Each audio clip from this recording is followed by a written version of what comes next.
Hi friends, இப்போ வந்து நம்ம பச்சை சுண்டைக்காய் குழம்பு எப்படி பண்ணுறது அப்படின்னு பார்க்கலாம். அது ஃபஸ்ட்டு தேவையான பொருட்கள் என்னென்னு பார்த்துக்கலாம்.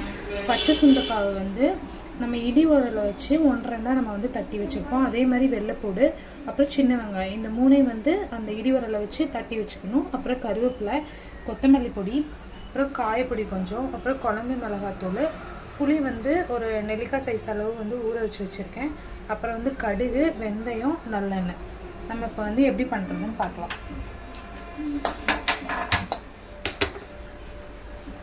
எண்ணெய் வந்து ஒரு 2 குழிக்கரண்டி அளவு எடுத்துருக்கேன். ஃபுல்லையும் ஊற்றிக்கலாம். எண்ணெய் நல்லா காயட்டும். இப்போ வந்து எண்ணெய் நல்லா காஞ்சிருச்சு. இந்த டைமில் வந்து நம்ம 1 டீஸ்பூன் வெந்தயம் போடுவோம். வெந்தயம் நல்லா பொரிஞ்சு வரட்டும். வெந்தயம் நல்லா பொரிஞ்சிச்சு. இந்த ஸ்டேஜில் வந்துட்டு நம்ம கடுகு உளுந்தம் பருப்பு கொஞ்சம் போட்டுக்கலாம்.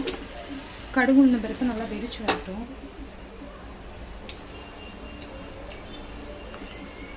இப்போ வந்து நல்லா வெடிச்சிருச்சு. இந்த டைமில் வந்து நம்ம சின்ன வெங்காயம், அப்புறம் கருவேப்பிலை, வெள்ளைப்பூடு, அப்புறம் நம்ம சுண்டைக்காய், இது மூணையும் நம்ம போட்டுடலாம். போட்டு லைட்டாக நம்ம வந்து வதக்கி விடலாம்.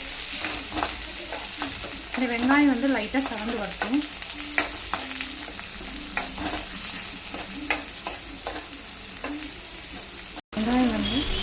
வெங்காயம் வந்து நல்லா வதங்கி வந்துடுச்சு. இந்த ஸ்டேஜில் வந்து நம்ம அடுப்பை சிம்மில் வச்சுட்டு நான் வந்து ஒரு 2 டேபிள் ஸ்பூன் வந்து வீட்டில் வச்சு குழம்பு மிளகாத்தூள் எடுத்துருக்கேன். அதை போட்டுக்கலாம். அதோட கொஞ்சம் ஒரு சிட்டிகை வந்து மஞ்சள்தூள் போட்டிருக்கேன்.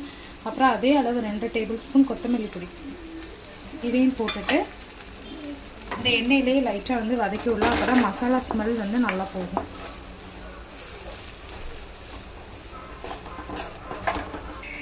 இப்போ வந்து மசாலாவோட பச்சை ஸ்மெல் போயிடுச்சு. இந்த ஸ்டேஜில் வந்து நம்ம எடுத்து வச்சுருக்க புளியை வந்து நான் கொஞ்சம் தண்ணி விட்டு கரைச்சி வச்சுருக்கேன். அது வந்து நம்ம ஊற்றிக்கலாம்.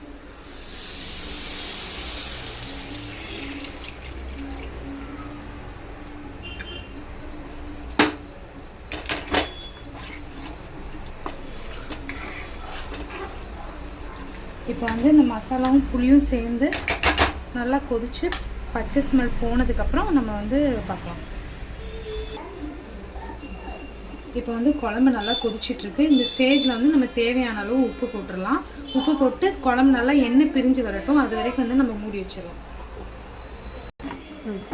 இப்போ வந்து நம்ம குழம்பு எந்த ஸ்டேஜில் இருக்குதுன்னு பார்க்கலாம். குழம்பு நல்லா கொதிச்சு நல்லா எண்ணெய் பிரிஞ்சு வந்துடுச்சு. நம்ம இந்த ஸ்டேஜில் வந்துட்டு நாட்டு சர்க்கரை இல்லைன்னா வெல்லம், இது ரெண்டில் ஏதாவது ஒன்று கொஞ்சம் ஒரு அரை டீஸ்பூன் போட்டுக்கலாம்.